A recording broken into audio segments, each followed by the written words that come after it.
it was during COVID. When COVID started, I had to cancel all my live meetings, which I used to do in America and Europe and the UK, and I transferred all my activities online. And really the book emerged out of the conversations that I had with people online during webinars and meditation weekends over the 2-year COVID period.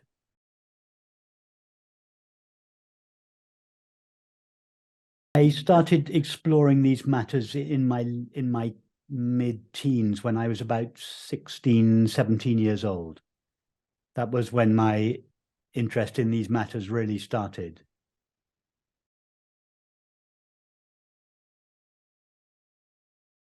Well, the main idea in our society about happiness is that happiness is an emotion or a feeling that is caused by having some kind of experience, by the acquisition of either an object, a substance, an activity, a relationship, and so on. So that's the general idea about happiness in our culture. It's a temporary state of mind that is brought about, or a temporary state of the mind or the heart, that is brought about as a result of some experience that we have. And as a result of this belief, we then pursue certain experiences, be those experiences objects, substances, activities, relationships, and so on, in the hopes that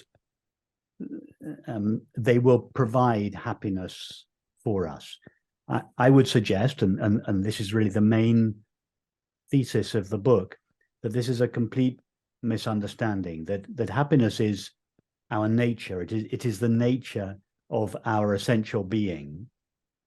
It is not something that can be caused by anything external, or indeed by anything internal. It is simply the nature of our being. However, in order to avail ourselves of that happiness, we need to know the nature of our being. And therefore, the whole idea behind the book is that, first of all, peace and happiness are our true nature, are the nature of our essential being. And then the book explores how to recognize, first of all, why, if happiness is our essential nature or our being, and obviously our being is present all the time, so one might object and ask, well, if happiness is the nature of my being and my being is always present, why don't I experience it all the time? So we in the book, we explore why the happiness, which is the nature of ourself or our being, is not experienced all the time, and how we might find it.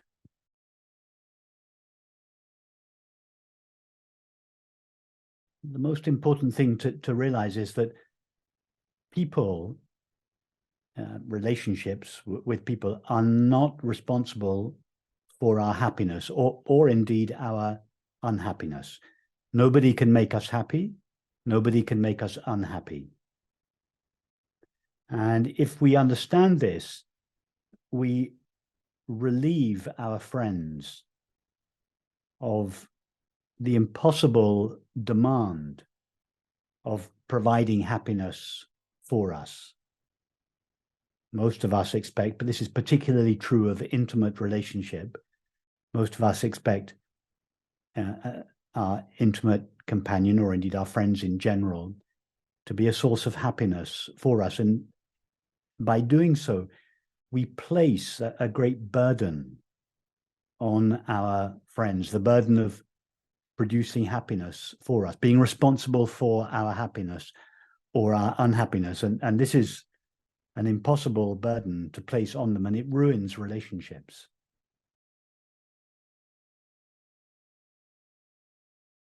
I became very interested in these matters, as I said, when I was 16 or 17. I was training at the time to be an artist. I spent the next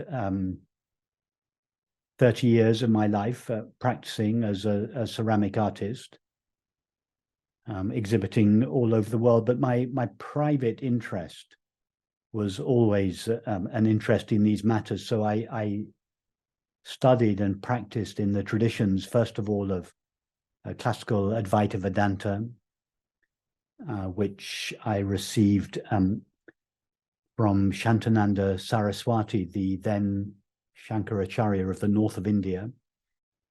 I was also very involved in the Sufi tradition and learnt the Mevlevi turning. I read all of Ouspensky's books, The Fourth Way, and learnt the movements and taught them for a while. And then I came across the direct path teachings of Atmananda Krishna Menon. Also, all during that time, I was particularly interested in the teachings of Ramana Maharshi and Sri Nisargadatta Maharaj, and then later came in contact with the teachings of Atmananda Krishna Menon and the tantric approach of Kashmir Shaivism through Jean Klein, which Francis Lucille introduced me to. So this was my kind of spiritual background. So I spent 30 years practicing as an artist. Then I wrote my first book, The Transparency of Things. And I never had any intention or ambition to desire to teach. I just thought that I would write my first book and go back to my studio and spend the rest of my life there. But when the first book came out, The Transparency of Things, I started receiving invitations from around the world to speak and to hold retreats. So I started doing that about 13 years ago. And I've been writing and speaking about these matters ever since. And the happiness book, You Are the Happiness You Seek, was the last book that I wrote. So the main source of knowledge is my being.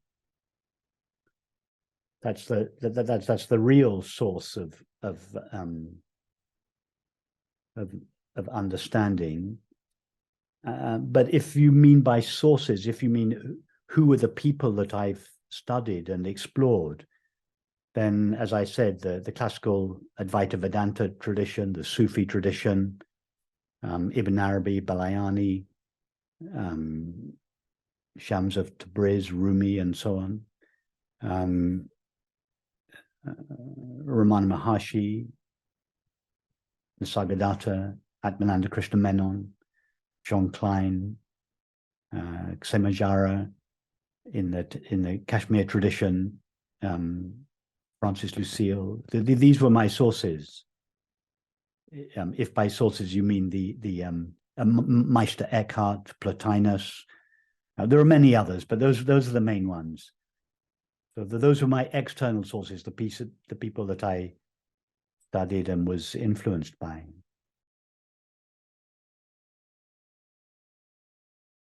Well, the book starts with an episode. In fact, it's in the introduction, an episode that I relate from my own personal life when I was 21, when my current girlfriend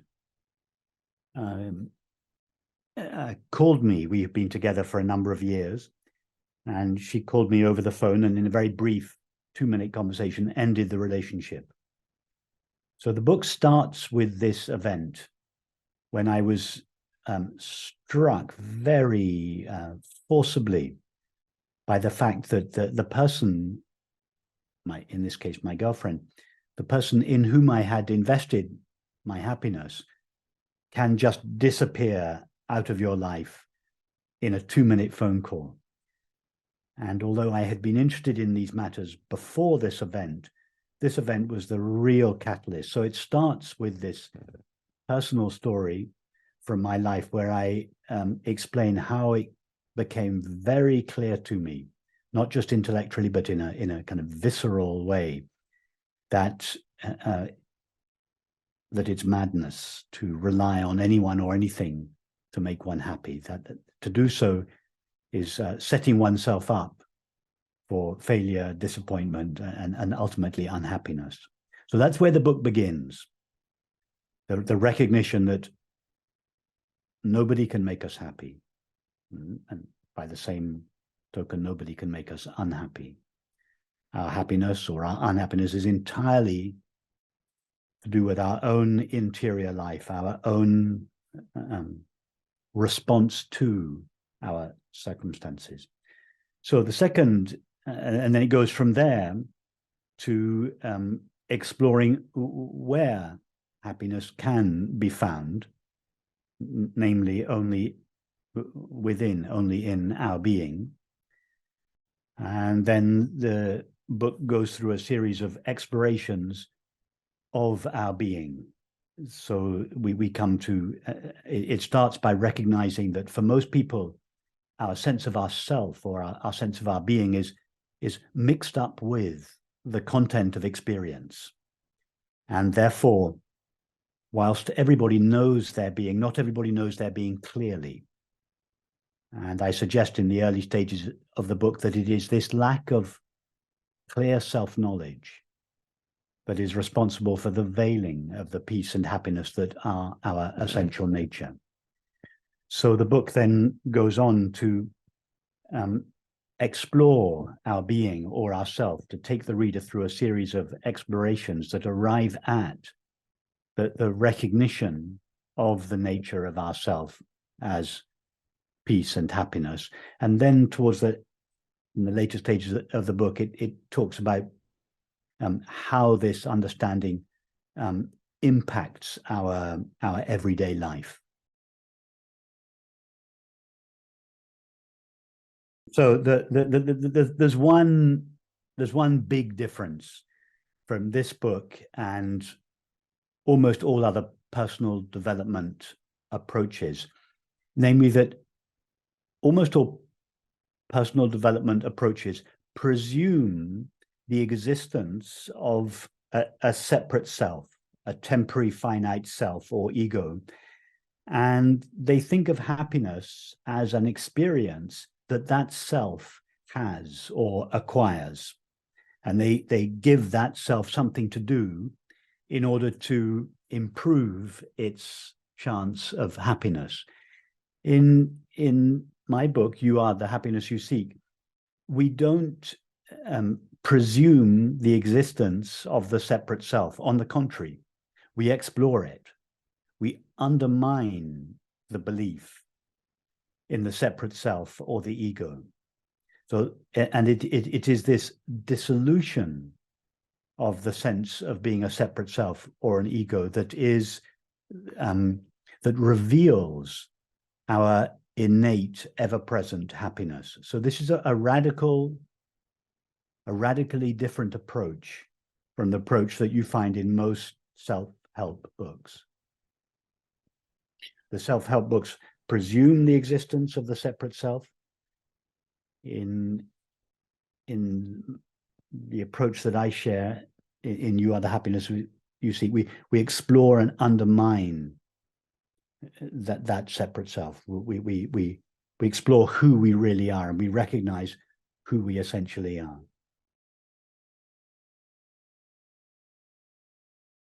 This book is it was an attempt to make this understanding available to as wide a group of people as possible. Some of my earlier books, for instance, The Nature of Consciousness, explores the same understanding, but in a very much more philosophical and in some ways it's a more difficult book to read. The purpose of this book was to distill the understanding and express it in very simple terms and make it easily accessible to everyone.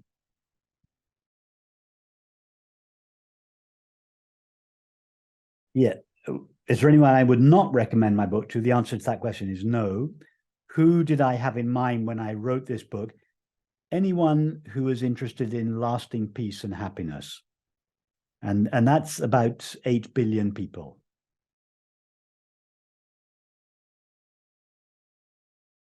It was, I learned a lot about just expressing ideas that can sometimes seem to be complex and abstract and philosophical. I learned a lot about expressing them in clear, simple, direct, experiential terms. It was a very good exercise for me.